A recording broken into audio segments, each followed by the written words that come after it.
ത്രിപുരയിലെ തദ്ദേശ സ്വയംഭരണ സ്ഥാപനങ്ങളിലേക്കുള്ള തെരഞ്ഞെടുപ്പിൽ സംസ്ഥാനം ഭരിക്കുന്ന BJPയുടെ ബഹുഭൂരിപക്ഷം സ്ഥാനാർത്ഥികളും എതിരില്ലാതെ തെരഞ്ഞെടുക്കപ്പെട്ടിരിക്കുന്നു എന്നത് വലിയ രാഷ്ട്രീയ പ്രാധാന്യമർഹിക്കുന്നു. ഗ്രാമപഞ്ചായത്തുകൾ, പഞ്ചായത്ത് സമിതികൾ, ജില്ലാ പരിഷത്തുകൾ എന്നിവിടങ്ങളിലേക്കുള്ള തെരഞ്ഞെടുപ്പിലാണ് BJP അഭിമാനകരമായ വിജയം കൈവരിച്ചിട്ടുള്ളത്. ഗ്രാമപഞ്ചായത്തുകളിലേക്ക് വിവിധ രാഷ്ട്രീയ പാർട്ടികളുടെ ഏതാണ്ട് 10,000-ഓളം പേരും, പഞ്ചായത്ത് സമിതികളിലേക്ക് 783 പേരും, ജില്ലാ സമിതികളിലേക്ക് 384 പേരുമാണ് സ്ഥാനാർത്ഥികളായത്. പത്രിക പിൻവലിക്കാനുള്ള അവസാന തീയതി ഈ മാസം 22-നായിരുന്നു. ഇത് കഴിഞ്ഞപ്പോഴാണ് 3 തട്ടിലും BJP സ്ഥാനാർത്ഥികൾ വലിയ തോതിൽ തെരഞ്ഞെടുക്കപ്പെട്ടിരിക്കുന്നതായി സംസ്ഥാന തെരഞ്ഞെടുപ്പ് കമ്മീഷൻ സെക്രട്ടറി ഔദ്യോഗികമായി വ്യക്തമാക്കിയിരിക്കുന്നത്. ഗ്രാമപഞ്ചായത്തുകൾ 71%, പഞ്ചായത്ത് സമിതികളിൽ 68%, ജില്ലാ പരിഷത്തുകളിൽ 17% BJP സ്ഥാനാർത്ഥികളാണ് എതിരില്ലാതെ തെരഞ്ഞെടുക്കപ്പെട്ടിരിക്കുന്നത്.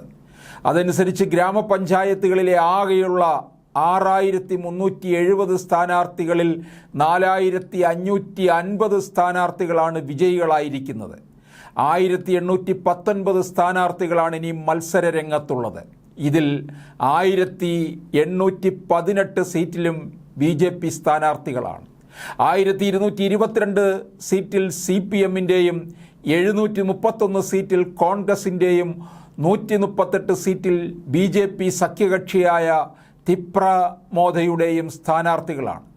ഓഗസ്റ്റ് 8-നാണ് തെരഞ്ഞെടുപ്പ്. 12-ന് ഫലമറിയാം.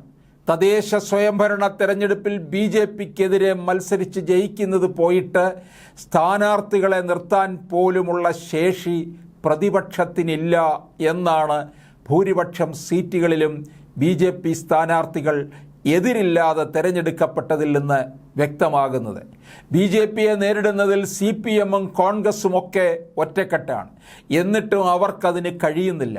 2019 നടന്ന തദ്ദേശ തെരഞ്ഞെടുപ്പിലും BJP വൻ വിജയം നേടിയിരുന്നു. അന്ന് ഗ്രാമപഞ്ചായത്തുകളിലെ 86% സീറ്റുകളിലും എതിരില്ലാതെയാണ് BJP സ്ഥാനാർത്ഥികൾ തെരഞ്ഞെടുക്കപ്പെട്ടത്. BJPയുടെ അക്രമം കൊണ്ട് തങ്ങൾക്ക് സ്ഥാനാർത്ഥികളെ നിർത്താൻ കഴിഞ്ഞില്ലെന്ന് CPMും കോൺഗ്രസും അന്ന് കുപ്രചരണം നടത്തിയിരുന്നു. എന്നാൽ CPMൻ്റെയും കോൺഗ്രസിൻ്റെയും ആരോപണം രാഷ്ട്രീയ പാപ്പരത്വമാണെന്നും സ്ഥാനാർത്ഥികളെ കണ്ടെത്താൻ പോലും ഈ പാർട്ടികൾക്ക് കഴിയാത്തത് തങ്ങളുടെ കുറ്റമല്ലെന്നും BJP മറുപടി നൽകിയിരുന്നു. 2019 BJP വിജയം ഒറ്റപ്പെട്ടതല്ലെന്നും അത് ത്രിപുരയിൽ വന്നിരിക്കുന്ന രാഷ്ട്രീയ മാറ്റത്തെ പ്രതിഫലിപ്പിക്കുന്നതാണെന്നും ഇപ്പോഴത്തെ വിജയം ഒരിക്കൽ കൂടി തെളിയിച്ചിരിക്കുകയാണ്. സ്വന്തം പരാജയം മറച്ചുപിടിക്കാൻ പ്രതിപക്ഷ പാർട്ടികൾ ഇനി എന്താണ് ചെയ്യുന്നതെന്ന് കാത്തിരുന്ന് കാണേണ്ടിയിരിക്കുന്നു.